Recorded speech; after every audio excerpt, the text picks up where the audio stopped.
Hi, David. Hey, Brink. How are you doing? I'm well. Blogging heads viewers may not know this, but I think probably you and I have known each other for the longest period, probably anybody to appear on this program. Probably, in fact, longer than most people contribute here have been alive. I think that's entirely possible. Let's start off by introducing ourselves. I'm Brink Lindsey from the Cato Institute. David Frum from the American Enterprise Institute. Yeah, it's a great thrill to talk with you before an audience for the first time ever. We've had many conversations over the decades, and so I thought that we'll eventually get around to talking about what's going on the right and why I've become so disenchanted with it and why you've become so unpopular within certain quarters of it.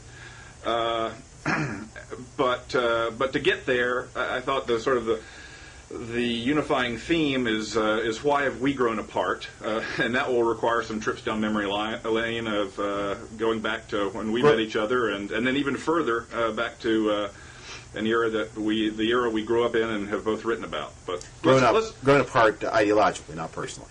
Of course. So let's start with just how we got to know each other. We were classmates at Harvard Law School together. Do you realize if we'd started in a slightly different year, we'd both be able to be ambassadors now? Yes, that's, or at least you would. I don't know.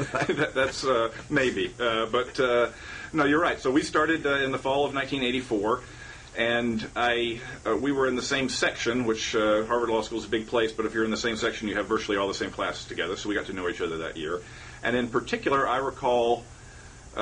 First, really getting to know you on a social level when you invited me and a very select few other classmates to your apartment to watch the 1984 election returns. Exactly. Somehow or another, you had sussed out that I was a Reagan sympathizer, and there weren't many of us, but we huddled together in at your place and watched the returns and gloated. That's right. Those were happy days. And then we became involved in the Federalist Society there together. Yeah. And then we had a lot of conversations in the 1990s when I was a writer at Forbes and you were doing trade law. And That's we right. talked about trade issues, and you were a great guide and helped me. And then you were, an editor at Wall Street Journal, and you published you edited the first op-ed I ever wrote for them, and so we've just been entangled for a long time. And having a long-running all throughout this nearly quarter century of our friendship, I've been a self-identified libertarian, you've been a self-identified conservative, but once upon a time when we met each other in the mid-'80s, in terms of practical politics at least, that didn't seem to be terribly relevant. Right. And I feel that over time it's gotten more and more relevant, and whereas on the major issues of the day back then, we were almost always on the same side. On many major issues of the day these days, we aren't on the same side. Well, you raised that. Okay, let me stop you there, because that's raises a very interesting. I wonder whether it's true that on the issues of today, we're so very far apart. We may have different. I wonder whether it's not that we have different institutional, organizational, temperamental reactions.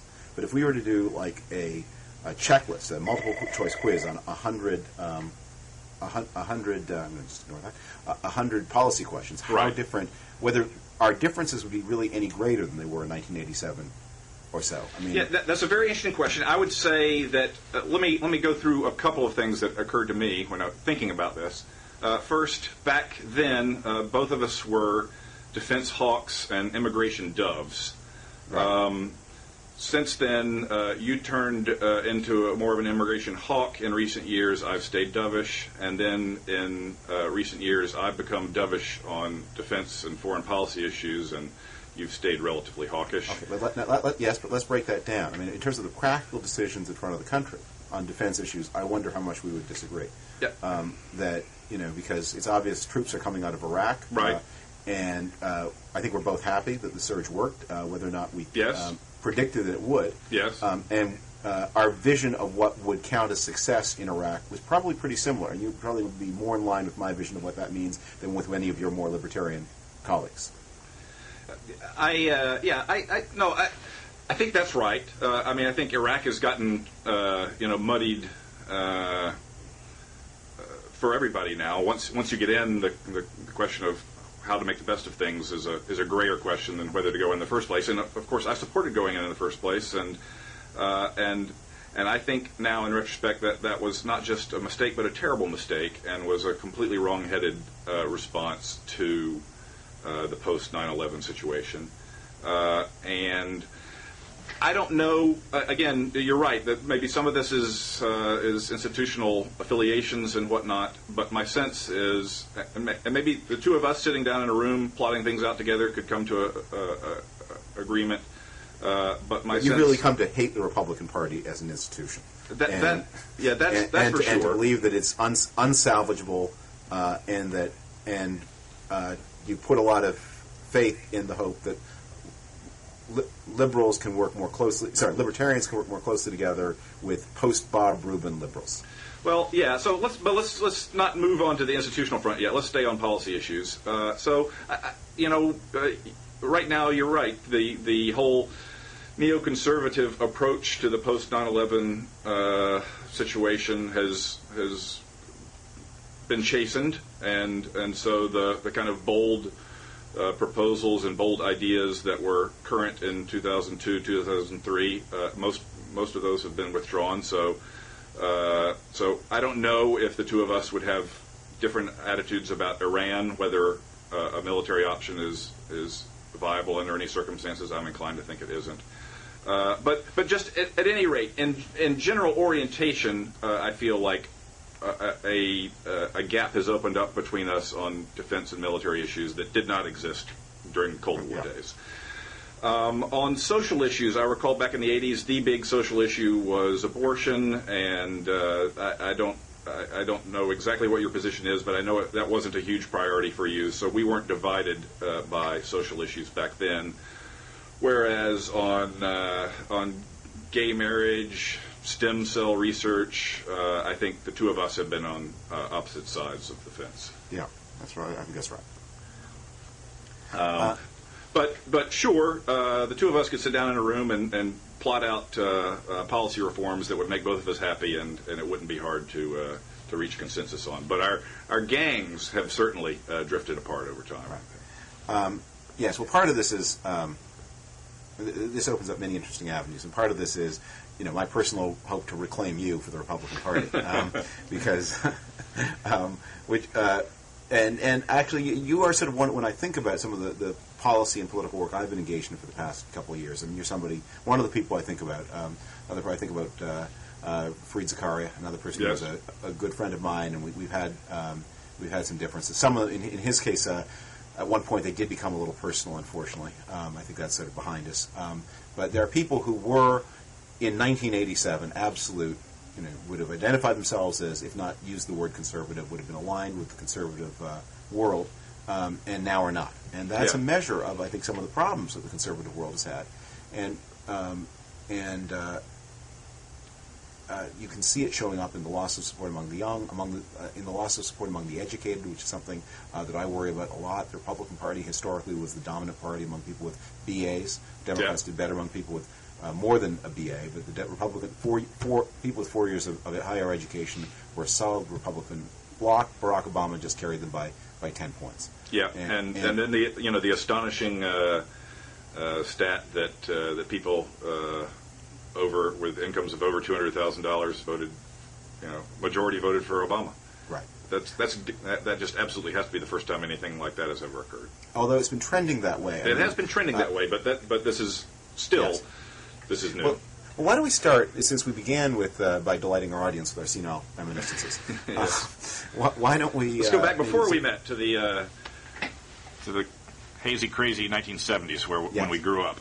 Right. So, and we've both published our takes on this period, and some of which overlap, and others of which sort of don't. So maybe you want to take the talking stick for a second and talk about. Well, yeah, let's just say, you wrote a book a few years before mine called "How We Got Here" on the 1970s. It's got an argument, but it's a narrative history of the 70s, and it's a wonderful read, and just filled with great stories and great insights, and it's my favorite book of yours. And anyone who's interested in that era really needs to turn to that book. When I was writing my own book, The Age of Abundance, which is looking at the whole sweep of post-World War II American history, the 70s was a particular pivot point in my story, and so I focused a good deal on that time, and I leaned on your book fairly heavily again and again. So and both of us haven't just read about that era. We lived it. It was our teenage years, adolescent years, and it's I think relevant to our discussion today of what's going on with the right and why is it driving people like me away from it, and where does it go next, to go back to that era, because that is the era when the conservative movement came into its own and developed the issues that brought it to power, and it's the beginning of the era that perhaps November 4th of this year was the end of. Yes, I think I agree with that, and I think that we also have come to an end of it. I agree with that too. Let me give you a short ideological history of our times as I see them. In the post-war era, American politics was run by the people who had won the arguments about the New Deal and about World War II. They had that this was the dominant managerial liberalism, and they'd been right about things, or they looked right, and they ran the country. They ran the country at first quite cautiously. One of the observations of my book is it's really striking when you look at the heads of government of the 1950s how old everybody is. Konrad Adenauer and Dwight Eisenhower. I have this whole list of how old all the leaders of the developed countries are. And then there comes this moment of transition in the early 60s, with Kennedy in the United States, Wilson, Harold Wilson, not a good-looking man, but a very young man, and people like that, Willy Brandt in Germany. That the winners of the arguments of the 30s and 40s, as winners tend to do, intensify their argument, and they launch forward on this bold new experiment to make their societies even more egalitarian, even more progressive, even more modern as they saw it. Right. That starts in the middle 1960s, and it leads to total disaster. It leads to inflation, Vietnam and the United States, of course, but inflation worldwide, the overextension of government, the slowdown in economic growth, breakdown in social authority, and all kinds of social problems in the family, crime, and out of that feeling of social despair opens a space for new alternatives. And the people who win are people who start from the losers of the arguments of the 1930s, 40s, and 50s. And they are able to pick up enough disillusioned, disenchanted voters and intellectuals and activists to build a new political consensus that is much more market-oriented. I dissent very much from this view that you hear from a lot of conservatives that what happened was Barry Goldwater lost in '64, but that was productive because it led ineluctably to the Reagan success. Had Lyndon Johnson been a more responsible figure and more successful and more lucky, then the Goldwater disaster would just have been a disaster. It was what happened between 1965 and 1980 that created Ronald Reagan, not what happened in 1964. Yeah. And that's where we come on the scene, right? And we are the young people who have endured through this terrible social failure that exists from 1965 to 1980, witness this tremendous success of the turn to markets. Ronald Reagan does stop the inflation, or the conservative ideas. I mean, many of these things start in the late 1970s. It's not just bound to parties.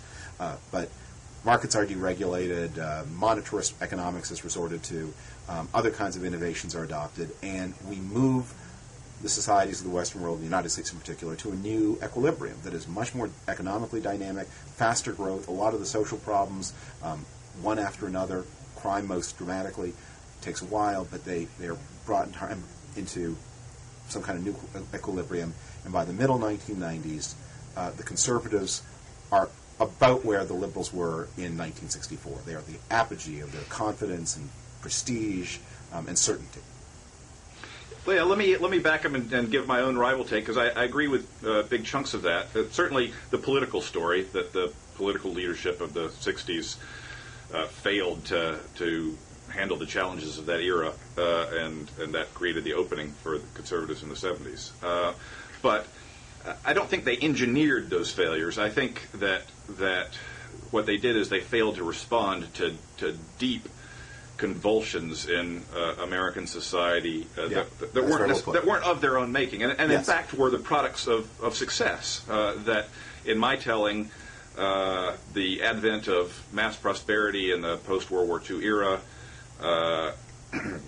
basically changed the things that people cared about and worried about and valued, and allowed for new possibilities for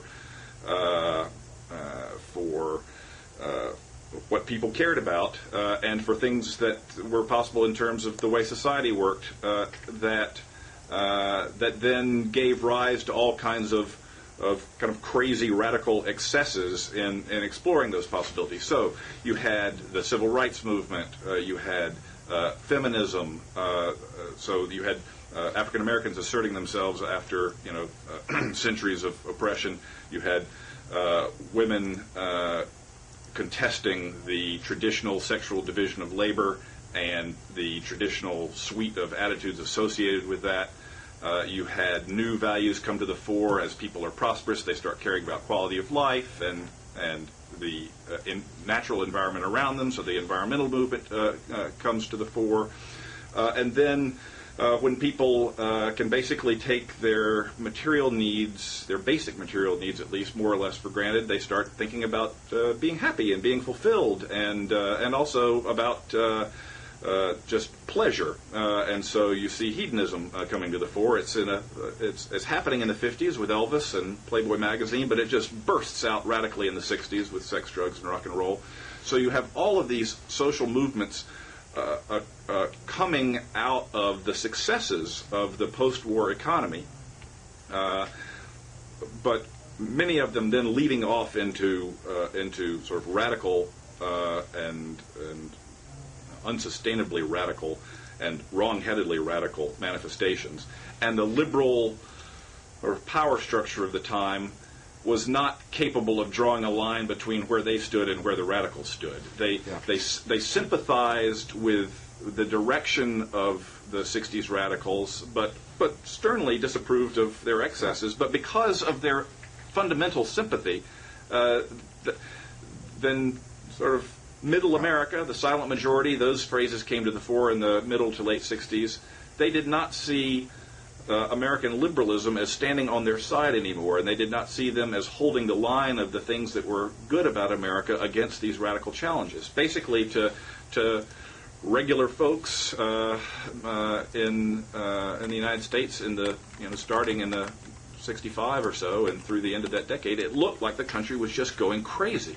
And in particular, it looked like the best and brightest of the upcoming generation, this privileged generation, the first ever raised, to be able to take their basic material needs for granted. They were the best and the brightest were tearing up their campuses and burning flags and running off to live on communes and taking all kind of drugs no one had ever heard of, and just basically flouting every bourgeois norm you could think of. So in that environment, liberalism lost the center of American society, even as the center of American society was shifting. Yes.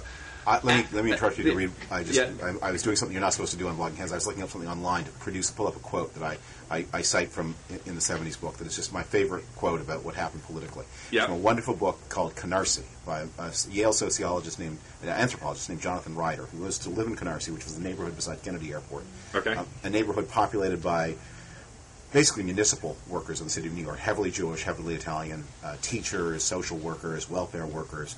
And this place, of course, votes overwhelmingly New Deal Democratic in the 50s and 60s, and then begins voting Republican in the 1970s. And Ryder's interested, and he does a long study, and he concludes by saying, trying to explain what liberalism and conservatism have come to mean to these people. He says, since 1960, he writes, the Jews and Italians of Canarsie have embellished and modified the meaning of liberalism, associating it with profligacy, spinelessness, malevolence, masochism, elitism, fantasy, anarchy, idealism, softness, irresponsibility, and sanctimoniousness. The term conservative, and this is no conservative who wrote this, by the way, acquired connotations of pragmatism, character, reciprocity, truthfulness, stoicism, manliness, realism, hardness, vengeance, strictness, and responsibility. Well, it's no mystery which of those you're going to give your vote to. That's right. So, and on the social front, and that's where the right got its first entree. It happens right after. Well, actually, it starts right before there's Harlem riots in '64 that people don't pay that much attention to. But then in '65, the Voting Rights Act is signed, and a week later or 10 days later, Watts goes up in flames. Right. And from that point forward, where's our thank you? And actually, likewise in '64, you've got the first Berkeley riots that people didn't pay that much attention to, and then campuses started going up in flames as well. So both between '64 and '68, it looked like American society was coming unglued, and liberals did not have the answer to any of that. Then let me just put a footnote there. In Ben Wattenberg's famous book, The Real Majority, published in 1970. He refers in that book to the social issue, singular, not plural. That's right. The social issue is crime. The transition to pluralized social issues, where it becomes a cluster of issues about sexuality and the family, that happens much later. In 1970, when people talk about the social issue or social issues, they mean crime, they mean riots, they mean order. And that is one where conservatives have the winning hand, not the losing hand. No, that's right. And so there was just an explosion in violent crime rates between '65 and '75, and you could see spectacular examples of crime in terms of the urban riots of the long hot summers of '65, '66, '67, '68. But it was the humdrum everyday stuff that was making people, not feel safe in their homes, and it appeared that the liberal attitude towards this was just not taking it seriously and blaming it on racism and treating criminals, in at least the farther reaches of the left, as kind of revolutionaries and social protesters, and so that just on the social issue created an enormous opening for the right. Meanwhile, though, there were two other issues going on as well. First, the managerial liberalism of the New Deal system, New Deal kind of economic order, just started falling apart in the late '60s, succumbing to stagflation, and then in the '70s, the miseries of stagflation, and so that economic mismanagement started creating an opportunity for the people who had lost the argument over the New Deal. Those people, the Friedrich Hayek's and the Milton Friedmans, had been completely marginalized, dismissed as loons, and then Barry Goldwater running in '64 saying that America is going to hell just sounded crazy to most people, because America looked like it was doing fantastic in 1964 economically. Right. So it was only when things hit the fan in the '70s with stagflation that you see Hayek winning a Nobel Prize in '74, Friedman winning a Nobel Prize in '76, people giving attention to those ideas that they never had before, and the kind of smug consensus that technocratic management by liberal elites was going to sort of produce a kind of frictionlessly, perfectly planned economic order. That whole idea just went to the wall. Right. Now, I think, to flash forward here, I think listeners can already feel in for themselves what's coming. So the conservative governing elite consensus replaces the liberal governing elite consensus. And to some degree or another, it does so not just in the United States, but everywhere. I mean, or in every advanced industrial country. And the true sign of how successful it is that by the 1990s, the parties of the left have adopted a lot of this consensus too. Yeah, you get Clinton and Blair. And Gerhard Schroeder in Germany. It's not just even in the English-speaking world. And Bob Hawke in Australia, which is barely, by politeness, part of the English-speaking world.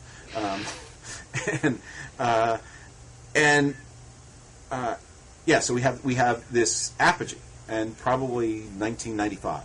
1995 is for conservatives what 1964 is for liberals. That is the apogee of success, and maybe 1965 to make it more perfect. Apogee of success, we're right, we've been proven right, and all we have to do now is cash the dividends from here on. And who's that at the door? Why, that's Jack Abramoff with my dividends. Yes. Let me just to complete the picture. The third leg of the conservative triad was, of course, foreign policy, and so again, you're right that the liberals were the ones who won the argument about internationalism in World War II, and they were the ones who built the post-war international order, and they presided over it, and they were They were the people who were present at the creation. They were the founding fathers of this new America as world power. Right. And then came Vietnam, and then liberals appeared to lose their nerve about continuing the long, nasty, no end in sight confrontation with the Soviet Empire, and at any rate became identified with sort of weakness and fecklessness on the world stage, creating a huge opportunity for a growing conservative movement that was recruiting old New Deal liberal internationalists into its coalition. Right. My thesis advisor in college was Eugene Rostow, who was once an absolute unrepentant Truman Johnson liberal who was named after Eugene Debs, right? Right, exactly. And his brother, he had been served Kennedy, and his brother, of course, had been national security advisor under both Kennedy and Johnson. And in 1980, he's a Ronald Reagan supporter, and he watched election night 1980 with Al Haig. The two of them believed that civilization hung in the balance. That Reagan's victory would mean the difference between the victory of civilization and Soviet barbarism. Very different reasons. I mean, Eugene Rostow never stopped believing in a world order based on international law of Wilsonian sort, and he saw Ronald Reagan as the person to make that vision real. And so then flashing forward to 1995, now we're basking in the end of the Cold War and in American sort of sole superpower status at that time. Right. So we got peace, we've got the Berlin Wall's down, we've got markets spreading to not just all through Central Europe, but to Latin America, to India, to China. American power absolutely unquestioned. And economic growth also moving into this faster pitch. 1995 is the year in which labor productivity growth makes its big breakthrough, past 3%. We're back where we were in the 50s and 60s. And it's also the year where it becomes clear that the broken windows crime theory is really going to work. And American cities are on their way to becoming dramatically safer and better places, setting the stage for the urban renaissance. And, life is just better. I mean, people who weren't around, they just find it hard to believe how physically crummy everything was. Yeah, that's the thing. It's just, you can watch movies and get some feel of it, but there's just no way to be able to really get people to intuitively grok. Imagine sitting in an AMC, an orange squalor AMC of the 70s. Here's the conjure of the scene. You're sitting in the bucket seat of an AMC orange Gremlin. And the door isn't closing properly, and the seats are made of this crummy vinyl that sticks to your legs if you wear shorts. And you want to listen to music, but you can't because all the tape is spilling out of the 8-track cassettes that don't really fit into the recorder. And what's on? And so you turn on the radio, and what's that song? Jimmy, Don't Be a Hero, Don't Be a Fool. Casey and the Sunshine Band. And it's just everything is. And you're driving past these dilapidated industrial sites, and there's a packet, and you have to drive down to the post office to sign the form to get the package that is there 3 days late. So, now we live in the world of the package arrives overnight, the car door slams shut, there's iPods. Back then, anything American was ugly. And of course, you had to be careful that day of how far you drove because, it wasn't your day to be able to fill up on the gas rationing era. So. Exactly. I was in Toronto. My father had business friends who would come up from the United States, and on their way to the airport, they had to make 2 stops. One was at the Davidoff store to buy Cuban cigars, and the other was the Bank of Nova Scotia at 44 King, East or West, and I forget, to buy gold coins, because owning gold was a serious crime in the United States. They buy like a roll of Krugerrands, or I guess they'd introduce the Canadian Maple Leaf coin and stick that into one pocket, and the satchel of Davidoff Cuban cigars in the other pocket of their overcoats, and off they go to the airport. So now, Of course, you grew up in Toronto, and I grew up in Tallahassee, Florida. So, was the Canadian 70s basically the same as? Of course, it had its own special features, but that actually it wasn't as bad because actually inflation is good for Canada. And again, this is more senile reminiscence, so we should probably go forward. But you saw. But I have a very vivid memory of going with my father, who was a great art collector, to an auction in London in the middle 70s, and sort of wandered away at one point to a room where they were auctioning, if I remember right, Austro-Hungarian postage stamps. So the Austro-Hungarian Empire isn't even there anymore. You can't use these stamps to mail a letter, and the paddles are flying, and people are paying all these crazy prices. And afterwards, I got into conversation with one of the bidders, And he explained to me, I must have been 15, he said, "You have to understand, young man," he said in French, "money is shit. Take your cash, if you buy anything, an Austro-Hungarian postage stamp if need be, anything, just don't hold cash." Yeah, okay. Now let's take this. Let's apply this discussion to the contemporary day, because I really worry that now we're down to an audience of like 8 other old geezers. We came to the Republican ascendancy. Yes. And these conservative ideas, which worked, just like the liberal ideas worked. I mean, they were right about civil rights. They were right about NATO. They were right about the Marshall Plan. They weren't entirely right about the New Deal, but they were more right than their conservative critics were about what to do in the 1930s. At any rate, it was working fine. It was that order was associated with booming economic growth. Right, and we were right. Conservatives we were right about inflation. We were right about the Soviets, and we were right about how to make an economy grow faster. We were right about labor. We were right about the PATCO strike, and we kept being right until we just weren't right anymore. Well, I mean, I think it's important to say that the current problems of conservatism, I think, are to a significant degree the problems of nothing fails like success. If you look again at the 3 issues that drove the right to power: crime, stagflation and economic problems, and perceived American weakness. During the Cold War, then by the mid-'90s, crime rates started plummeting. That issue just went off the map. Some of that was due to conservative focus on crime as a serious issue, but I don't think we have the full story of exactly why that happened. Tight labor markets didn't hurt either. Right, but at any rate, conservatives have been right to take it seriously, and yet the issue was being resolved to a significant degree. Secondly, we gone from the miseries of the 70s stagflation to this booming dot-com economy of the 90s, and then third, from the depths of post-Vietnam syndrome to triumph in the Cold War, incredible triumph in the Gulf War, just bestriding the world like a colossus. So conservatism lost its issues. Right. Well, we also developed some constituency problems, and here's to bring the story. Then I think there's going to be a lot of blaming of George Bush for what happened in 2008, and obviously he deserves a lot of it. But we also need to think through. I mean, how much George Bush was a response to problems that were already developing. I mean, the conservatives, one forgets now, but nearly lost the House of Representatives in 1996, and they nearly lost both the House and the Senate in 1998. Yeah. George Bush was a response to the perception that actually Reagan-Gingrich conservatism isn't working anymore. And it was already true in the election of 1998 that that's the first election where this deterioration of Republican support among the higher-ups begins to be noticeable. That conservatives are suddenly doing quite poorly. In those days, I think the exit polls only went up to $75,000.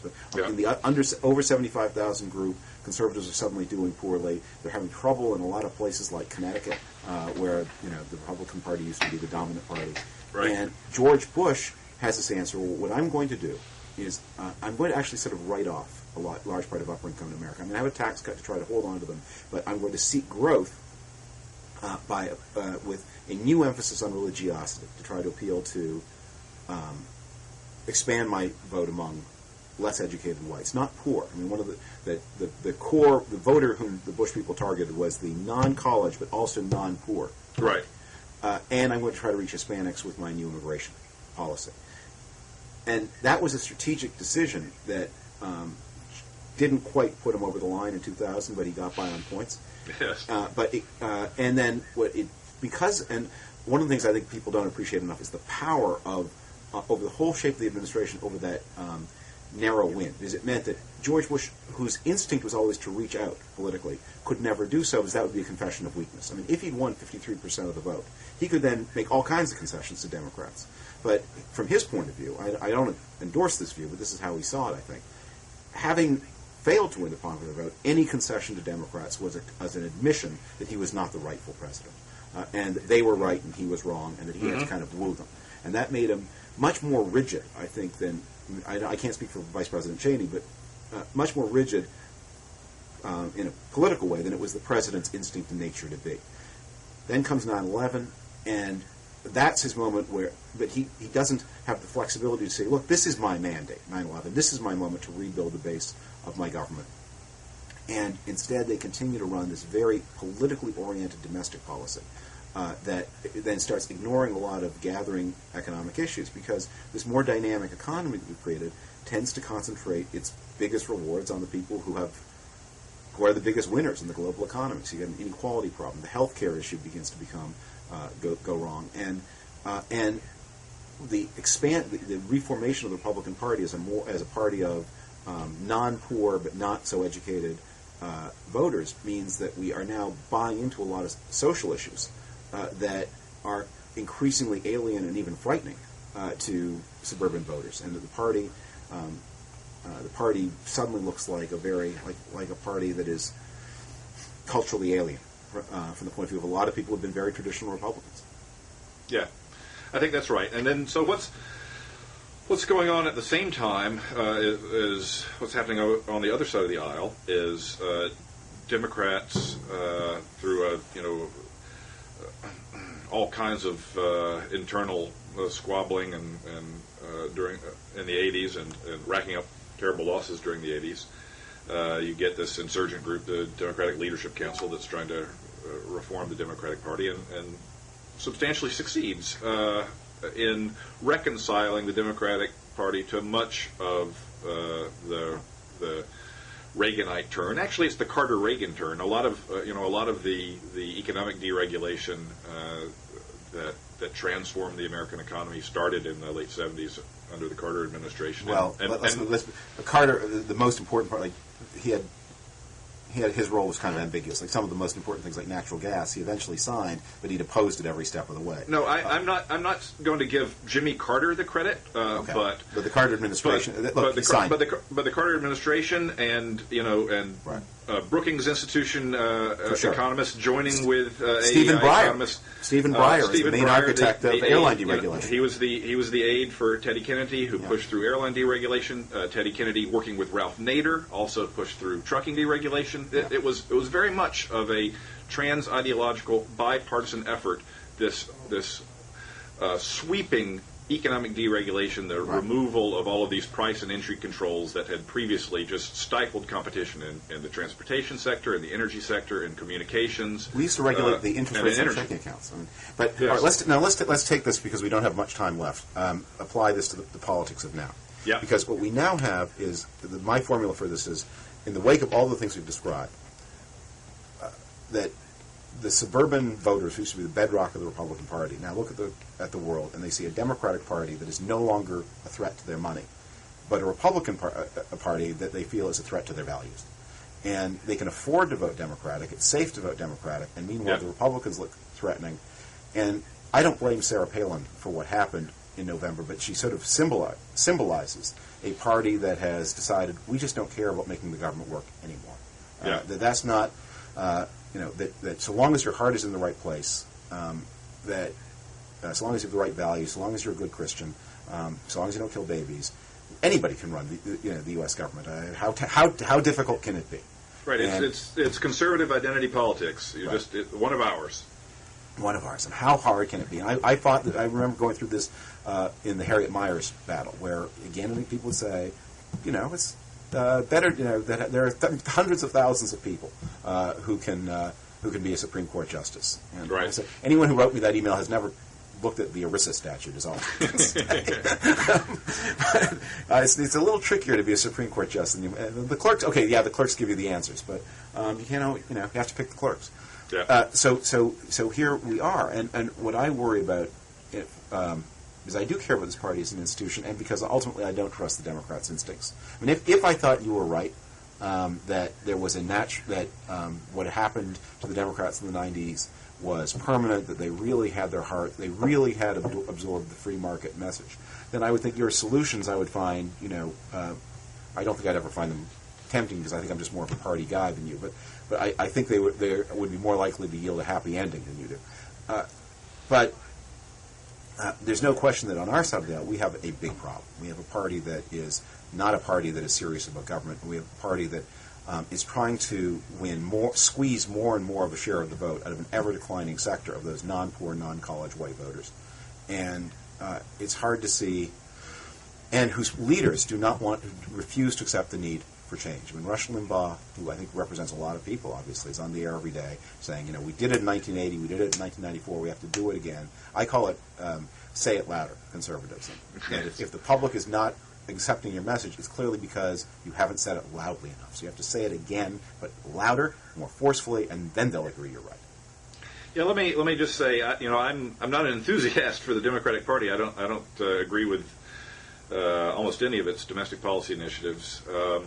But what has happened is that Reagan made the world made it safe for rich people to vote Democratic, right? That the kind of consensus that we're not going to go back to 70 and 90% tax rates, and the idea that we're going to that we take economic growth seriously, and that means ultimately having policies that are conducive to entrepreneurship and competition.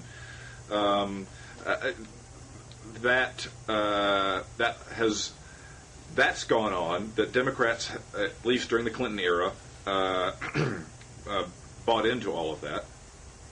At the same time, the great social dynamics that were unleashed, by mass prosperity, in my telling, I think created a cultural shift where people are becoming more and more socially liberal. We have had transformative changes. So this is your big thesis, right? Another part of conservatism, social conservatism in the 60s and 70s, wasn't just crime. It was also traditional attitudes about race, and it was traditional attitudes about sex and about gender roles. So, this is the most important thing about your book, that your subtitle is how America has become more libertarian because of this is a head-on attack on the cultural contradictions of capitalism argument. You're arguing that the success of capitalism has produced a culture that supports the success of capitalism, but that is very different from the kind of hatchet-faced Presbyterians. Right. And the produced the capitalism of the 19th century. Right. The cultural contradictions of capitalism argument, which was Daniel Bell's argument that capitalism produces affluence, affluence produces hedonism, hedonism can't produce affluence. That argument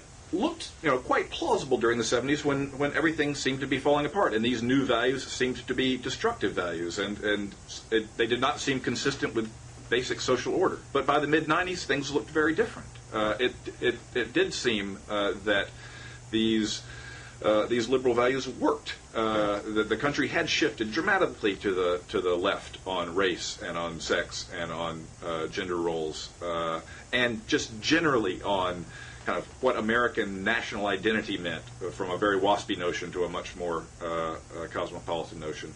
A general change in attitudes about deference to authority, much more anti-authoritarian than we used to be. Dramatic changes in the attitude about the scope for artistic impression. Censorship had been endemic in the 50s, and it was gone by the 70s.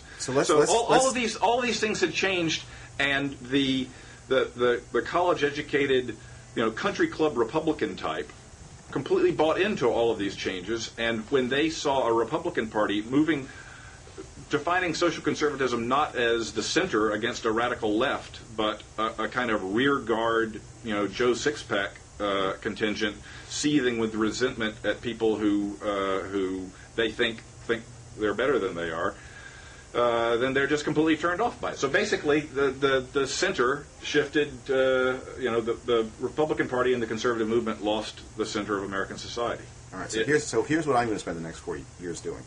It was taking my little mallet, and it's not much of a mallet, but it's the only one I've got, so I have to use it to try to, where in my writing and my other political work, to try to change that. I mean, I think the Republicans. I agree with you about that diagnosis. They do need to become the great centrist party again.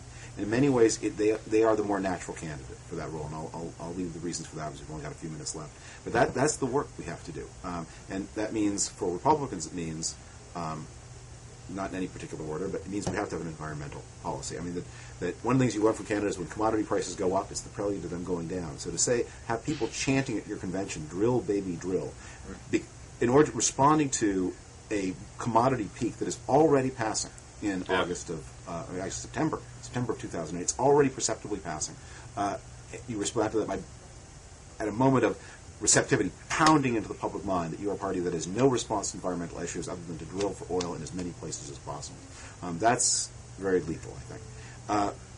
Then we have to have a healthcare message that emphasizes cost control, because that's a big part of what's gone wrong with wages, but that does have a market application to an ethic of universality. And we have to have a more modern face on social issues, which is not to say we cease to be a pro-life party, but there's a big difference in saying we want a federal solution where abortion is an issue returned to the states, and then saying we want a national human life amendment to ban abortion everywhere. And above all, we need a new ethic about competence in government, where we value people who have administrative experience, who can make things work. Yeah, I am definitely not a partisan. I consider myself a liberal. I support liberal economic institutions and liberal social values, and I think that if you look at American history, the liberal tradition has been split between the two parties, fairly regularly and often quite evenly. But at any given time, one party or the other may have the better of the argument for how to advance the liberal tradition. And I was, during my younger days, not a conservative, but a conservative sympathizer, a consimp, because I thought that it's particularly its devotion to economic liberalization was what was needed. But right now, I don't know what's happening. I don't see neither side right now has got any real attention to limited government or free markets. But I see the social liberalism of the Democratic Party much more appealing than the kind of anti-intellectual, seething resentment of elites that I see in the Republican Party at present. Well, let me tell you how we're going to get rid of it. And because, definitely on economics, the Democrats sort of center and I are far, far apart.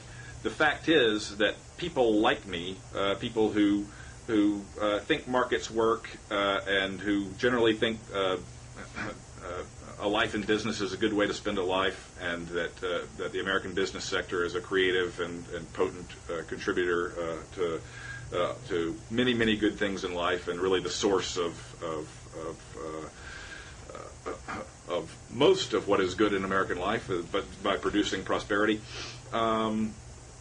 Those kinds of people have been drifting into the Democratic Party out of revulsion with the let me end with the know-nothingism of the Republicans, and so those people are now starting to consider themselves Democrats, and they have political opinions or economic opinions that differ very much with those of the unions. And so my hope is to encourage a viable group within liberalism that can talk economic sense. Whether that's going to work or not, I don't know. I think it's entirely possible that the right could reinvent itself and one of these days reclaim my sympathies, but I don't see it right now, and I don't see it in the next few years. Let me tell you the issue. And then here's my prediction. I'll give you the last word, but I'll end with my prediction.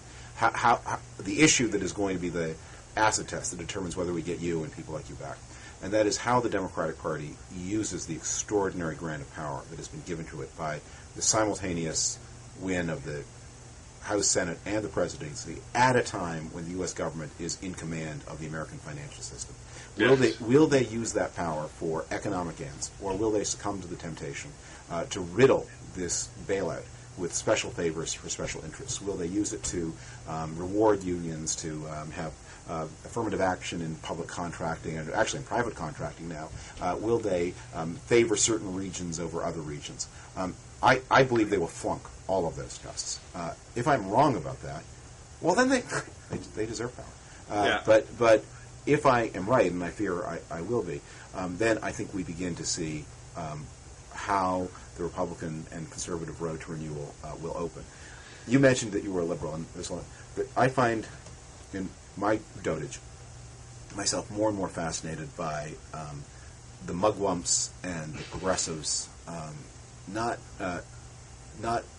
with the sense of Teddy Roosevelt boastful nationalism, but the Republican Party has periodically succumbed to sloth and inertia and corruption, and yet it has always developed these groups within it, ginger groups that see the Republican Party as the truly national party, the party that it wasn't that what represented the national center during the Civil War, and that has consistently represented the idea of national union above all, the unum in the e pluribus unum, and that insists on a more government-oriented, more effective, more honest.